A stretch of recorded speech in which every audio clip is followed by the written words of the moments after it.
Hello and welcome friends. आज हम यहाँ पर बात करने वाले हैं सीरियल ये रिश्ता क्या कहलाता है की कहानी के बारे में। वो कहते हैं ना कि जब हम यहाँ पर अपने ही बबल में रहते हैं तो हमें लगता है कि भाई यही दुनिया है, उसके बाहर तो सब कुछ यहाँ पर बेकार है। ऐसा ही कुछ गोयंकास के साथ हुआ है। गोयंकास के घर में 22 साल पहले जहाँ पर हादसा हुआ, हादसे में उन्होंने अपनी आरोही बेटी को खो दिया और इसका इल्ज़ाम उन्होंने यहाँ पर अक्षरा पर लगा दिया। ये सोचते हुए भी, ये जानते हुए भी कि अक्षरा के साथ कभी भी यहाँ पर ऐसा नहीं हो सकता, अक्षरा कभी किसी को मुसीबत में नहीं डाल सकती। ऐसे में अब आप सभी देखने वाले हैं कि शो में किस तरीके से एक दो नहीं बल्कि काफी सारे यहाँ पर आप लोगों को धमाके देखने को मिलेंगे। जी हाँ, क्योंकि आप सभी शो के आगे आने वाले एपिसोड में देखने वाले हैं कि जहाँ पर अक्षरा पर 22 साल पहले इल्जाम लगाया था और आज उसी अक्षरा के होटल में आकर ये लोग रह रहे हैं। पोर्टदार भी यहीं पर हैं और गोयंकास के साथ एक ना एक दिन तो इस यहाँ पर ट्रिप में सामना होगा और वो सामने वाला दिन वो तब आएगा जब आप सभी देखेंगे यहाँ पर कि जब ये लोग यहाँ से एग्जिट कर रहे होंगे, उसी दिन यहाँ पर आप सभी के मनीष कहेंगे कि जाओ अपनी मम्मी को बुलाओ और उनसे हमें बात करनी है। अभीरा, तुम्हारी मम्मी ने तुम्हें बहुत अच्छे संस्कार दिए हैं।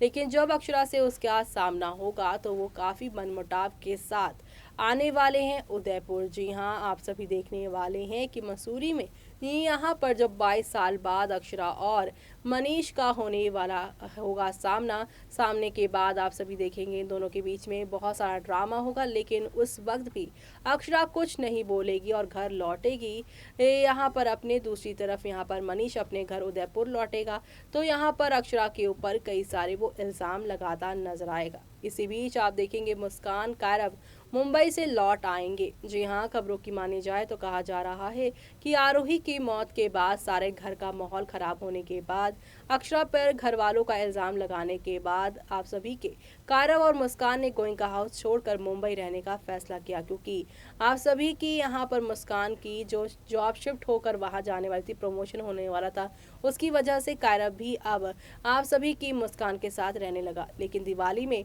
वो घर वापस आने वाले हैं और यहाँ पर आप सभी देखेंगे कि यहाँ पर अक्षरा को कोसते वो नजर आएंगे। लेकिन आप सभी की यहाँ पर जो मुस्कान है वो अपनी चुप्पी तोड़ेंगी और उस दिन के स्टॉल के बाहर के सीसीटीवी फुटेज दिखाएंगी कैसे जो है रूही गायब हुई थी। रूही को ढूंढते ढूंढते अक्षरा पहुंची थी कार में और रूही उस समय गाड़ी के ब्रेक इधर उधर कर रही थी और रूही के गाड़ी से उतरने के बाद अक्षरा उसे वापस लेकर आती है। आरोही को लेने जब जाती है तो देखती है कि रूही के गाड़ी से उतरने के बाद ही वो गाड़ी चलने लगी थी। यानी कि यहाँ पर आप सभी की जो है यहाँ पर जो रूही है उन्होंने गाड़ी को सेल्फ पे लगा दिया था, जिसकी वजह से वो गाड़ी चली थी। उसी गाड़ी की वजह से यहाँ पर आरोही की मौत हुई थी। यानी कि अक्षरा नहीं बल्कि यहाँ पर रूही है असली गुनहगार, असली कातिल।